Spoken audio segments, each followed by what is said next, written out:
Hello' everyone, আজি আমি আপোনালোকৰ বাবে অন্য এটা মক টেষ্ট লৈ আহিছোঁ আৰু এই মক টেষ্টৰ প্ৰথম কুৱেশ্যনটো হৈছে which of the flowing language is not mention in 8th schedule of the constitution. অপশ্যনত এ দি আছে ইংলিছ, অপশ্যনত বি দি আছে আছামিছ, অপশ্যনত চি দি আছে বেংগলী, অপশ্যনত ডি দি আছে উৰিয়া। আৰু শুদ্ধটোতো হ'ব অপশ্যন এ ইংলিছ।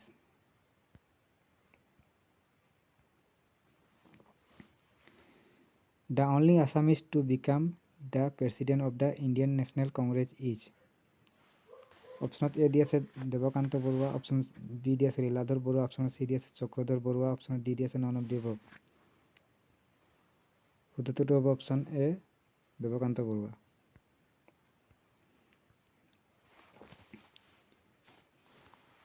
নেক্সট কুৱেশ্যনটো হৈছে Peng Karkli is a traditional festival celebrated by which tribe. অপশ্যনত এ দি আছে কাৰ্বি, অপশ্যনত বি দি আছে বড়ো, অপশ্যনত চি দি আছে চেতিয়া, অপশ্যনত ডি দি আছে সোণাল কছাৰী। শুদ্ধটোতো হ'ব অপশ্যন এ কাৰ্বি।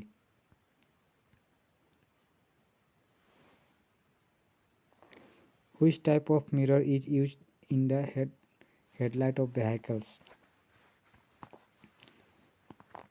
যান বাহনত কোনখন মিৰৰ ব্যৱহাৰ কৰা হয়। অপশ্যনত এ দি আছে কনকেভ মিৰৰ, অপশ্যনত বি দি আছে কনভেক্স মিৰৰ, অপশ্যনত চি দি আছে বোথ অফ দেম, অপশ্যনত ডি দি আছে নন অফ দি এবভ। শুদ্ধটোতো হ'ব অপশ্যন এ কনকেভ মিৰৰ।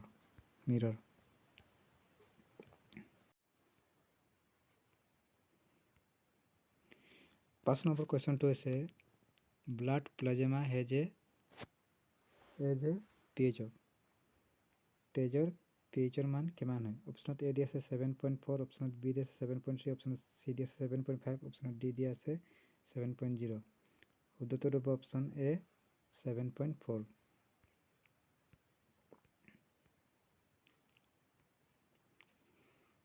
ছয় নম্বৰ কুৱেশ্যনটো হৈছে which 5-year planes focus on growth with social justice and equality.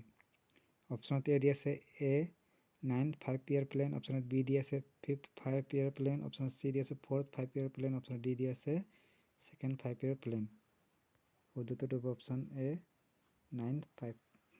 9th 5-year plan. 7 number কুৱেশ্যনটো হৈছে what is the name of the currency of Myanmar.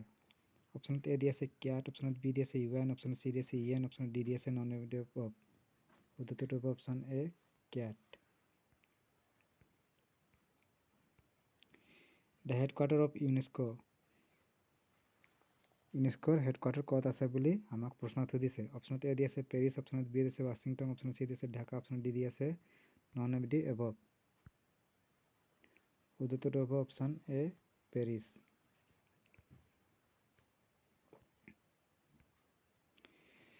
9 number কুৱেশ্যনটো হৈছে who abolished the dual system of government in Bengal.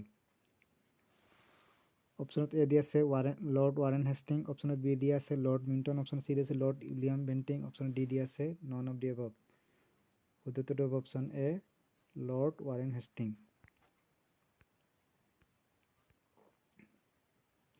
10 number কুৱেশ্যনটো হৈছে who is known as Waterman of India. অপশ্যনত A দি আছে ৰাজেন্দ্ৰ সিং, অপশ্যনত বি দি আছে অমিতাভ বচ্চন, অপশ্যনত চি দি আছে গোপাল বৰা, অপশ্যনত ডি দি আছে none of the above.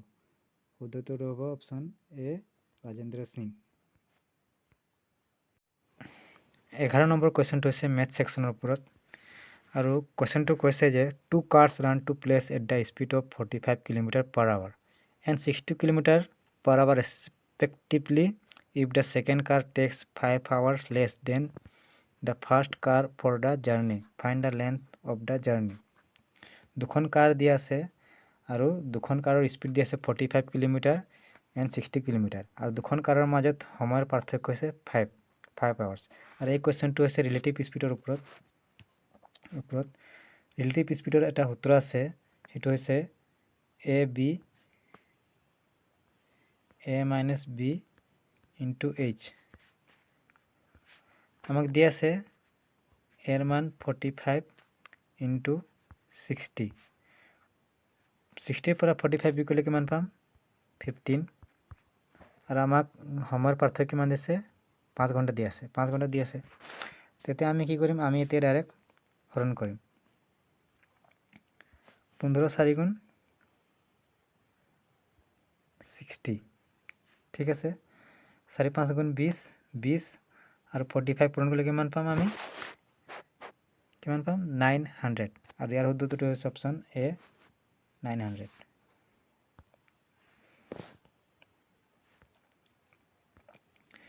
Next কোৱেশ্চনটো হৈছে the sum of the two digits is 15 and the difference them is 3 what is the product of the digits আমাক প্ৰশ্নত কৈছে যে দুটা সংখ্যা আছে যি নেকি সিহঁতৰ যোগফল কিমান আছে 15 আৰু পাৰ্থক্য হৈছে 3 গতিকে আমাক প্ৰশ্নত মানে সিহঁতৰ পূৰণফল কিমান হয় সেইটো নিৰ্ণয় কৰিব কৈছে তো আমি জানো যে দুটা সংখ্যা দি আছে দুটা সংখ্যা ধৰি লৈছো x আৰু y যোগ কৰিলে কিমান হয় 15 দুটা সংখ্যা ধৰি লৈছো x আৰু y x + y সাম বুলি কৈছে সেইকাৰণে x + y = 15 আৰু পাৰ্থক্য কিমান দি আছে 3 দি আছে এইটো এটা সমীকৰণ বনি গ'ল 1 নম্বৰ সমীকৰণ এইটো 2 নম্বৰ সমীকৰণ এতিয়া আমি কি কৰিম আমি এতিয়া ডাইৰেক্ট বিয়োগ কৰিম যে এতিয়া বিয়োগ কৰিম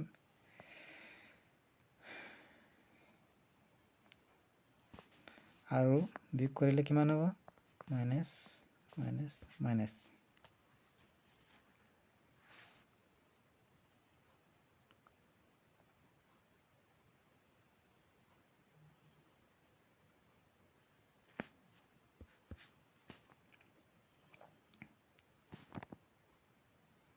cancel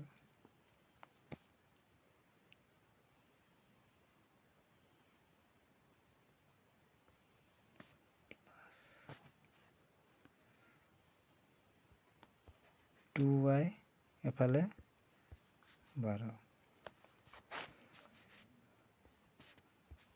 2 গুণ 12 y মান কিমান পালো 12 পালো আমি 12 পালো এতিয়া আমাক কিহৰ মান লাগে x ৰ মান লাগে x ৰ মান আমি 1 নং সমীকৰণৰ বা 2 নং সমীকৰণ যিকোনো এটা সমীকৰণত বহালে আমি x ৰ মান পাম যেনে এক দিয়া আছে x + y = 15 দি আছে তো আমি x ৰ ঠাইত কি লিখিম 6 প্লাস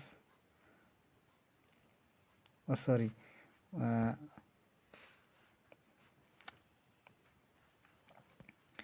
আমি x ৰ মান y ৰ মান কিমান পাইছিলো 6 পাইছিলো আৰু আমাৰ সমীকৰণটো কি আছিল x + y = 15 x প্লাস আমাক x ৰ মান নিৰ্ণয় কৰিব লাগে y ৰ মান কিমান পাইছিলো আমি 6 এফালে 15 গতিকে 15 এফালে প্লাস হয়েছে 6 রাইট সাইড দিকে কিবা মাইনাস হবে গতিকে x ৰ মান আমি কিমান পালো 9 আর আমাক কি কৈছে what is the product of the two digits আমাক এই দুটা সংখ্যা x আৰু y মানে দুটা পূৰণফল নিৰ্ণয় কৰিব লাগে গতিকে আমি x আৰু y মান কিমান পাইছো 6 আৰু 9 6 আৰু 9 পূৰণ কৰিলে কিমান পাম 54 গতিকে শুদ্ধটো হ'ব অপচন বি 54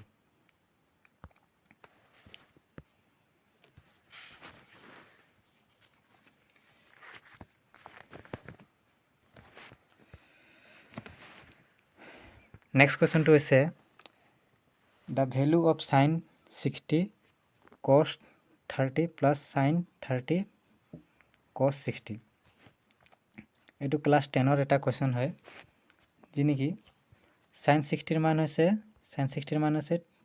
√3/2 cos 30 এর মান হইছে √3/2 প্লাস sin 30 মান হইছে 1/2 প্লাস ইনটু cos 60 এর মান হচ্ছে 1/2 আমি এতে কি করব লাগে পূরণ করব 2 দ্বিগুণ 4 √3 মানে রুট মানে কি রুট মানে হাফ বুঝায় এতে √3 পূরণ করলে কিমান হবে 3 হবে ঠিক তেনাদরে 2 দ্বিগুণ 4 আকৌ এফালে 1 গুণ 1 আর আমি জানো যে ভগ্নাংশত যদি একটা সংখ্যা থাকে যেনে ফ্র্যাকশনত যদি একটা তলৰ সংখ্যা যদি একটা থাকে আৰ কি হয়ে যায় যোগ হৈ যায়, ডাইৰেক্ট যোগ হৈ যায়। এতিয়া তলত কি হ'ব 4 আৰু 3 আৰু 1 যোগ কৰিলে কিমান হ'ব 4 4 হৰণ কৰিলে কিমান হ'ব 1 হ'ব। গতিকে ইয়াৰ শুদ্ধটো হ'ব অপশ্যন 1, অপশ্যন এ 1।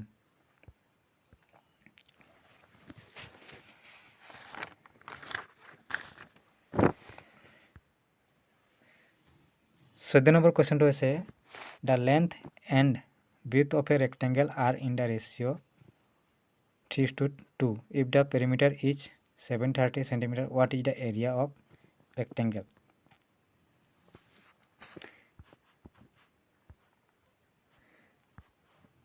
এটা রেক্টেঙ্গেল আছে যি নেকি তার লেন্থ দিয়ে আছে 3 আৰু ব্ৰেড দিয়ে আছে 2।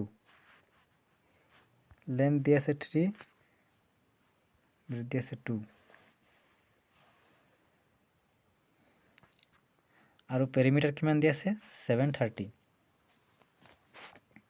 আমি জানো যে পেৰিমিটাৰৰ সূত্ৰটো হৈছে 2l + b ইকুৱেল পেৰিমিটাৰ কিমান দিয়া আছে 730। আমি ডাইৰেক্ট 730 লিখিব পাৰোঁ 730। ঠিক আছে।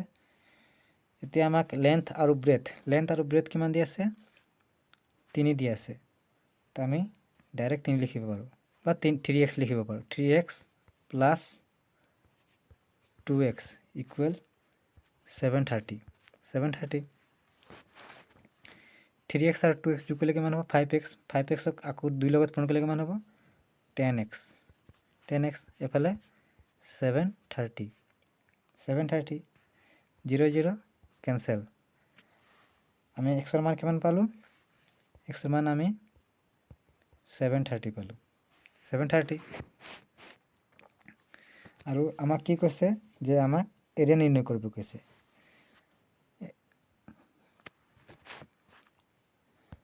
আৰু ৰেক্টেংগুলাৰ কালি সূত্ৰটো হৈছে L × B আৰু আমি x ৰ মান কিমান পাইছিলোঁ 73। লেন্থ দিয়া আছে আমাক, লেন্থ কিমান হৈছে 3x × 2x। ঠিক আছে 2 3 গুণ 6 আৰু লগতে কি আছে x স্কোৱাৰ x × 73 স্কোৱাৰ আমি এই গোটেইখিনি পূৰণ কৰিলে আমি কিমান পাম 31974। গতিকে ইয়াৰ শুদ্ধটো হ'ব 31974।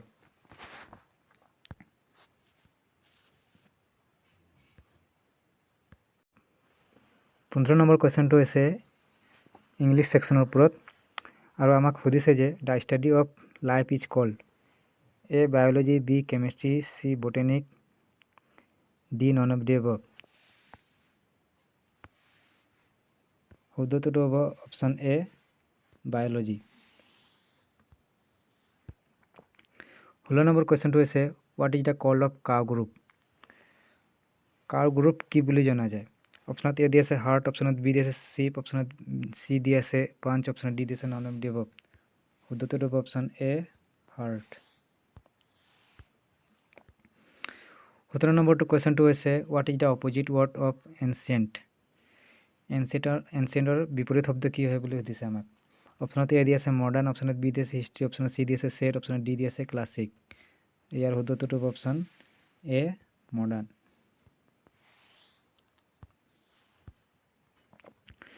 18 নম্বৰ কুৱেশ্যনটো হৈছে ৰিজনিঙৰ ওপৰত হৈছে আৰু আমাক দিয়া আছে মুন হ'লে ছেটেলাইট, আৰ্থ হ'লে কি হ'ব আমাক সুধিছে।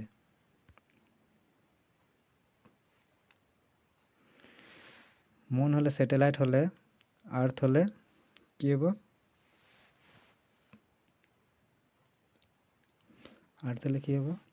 অপশ্যনত এ দিছে প্লেনেট, অপশ্যনত বি দি আছে ছান, অপশ্যনত চি দি আছে মেন, অপশ্যনত ডি দি আছে ষ্টন।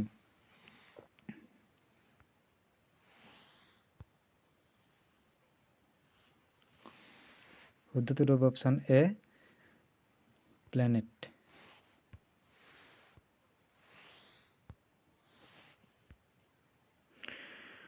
উনিশ নম্বৰ কুৱেশ্যনটো হৈছে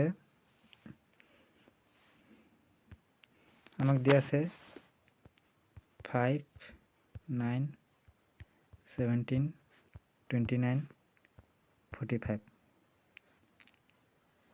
আমি জানো যে মিচিং নম্বৰ যেতিয়া দিয়া থাকে আমি প্ৰথমতে ডিফাৰেঞ্চখিনি নিৰ্ণয় কৰিব লাগে।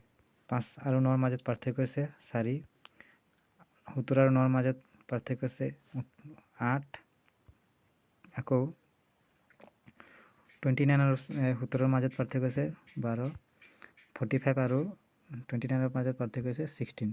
গতিকে আমি দেখা পাইছোঁ যে মানে 4ৰ লগত 2 মানে পূৰণ হৈ গৈ আছে। যেনে ইয়াত আছে 4 গুণ 4, 4 2 গুণ 8, 4 3 গুণ 12, 4 4 গুণ 16। তো ঠিক তেনেদৰে ইয়াত কি হ'ব 4 5 গুণ 20, 20 হ'লে 20 আৰু এইফালে 45, 20 45, 20 45 কিমান হ'ব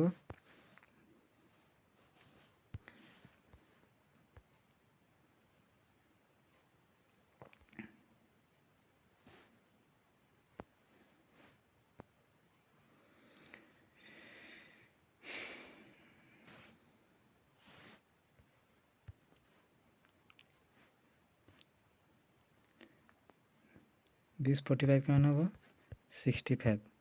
আৰু অপশ্যনত আমাক দিয়া আছে A 65, B 64, C 80, D 58। আৰু আমি জানো যে আমি কিমান পালোঁ 65। গতিকে ইয়াৰ শুদ্ধটো হ'ব অপশ্যন A 65।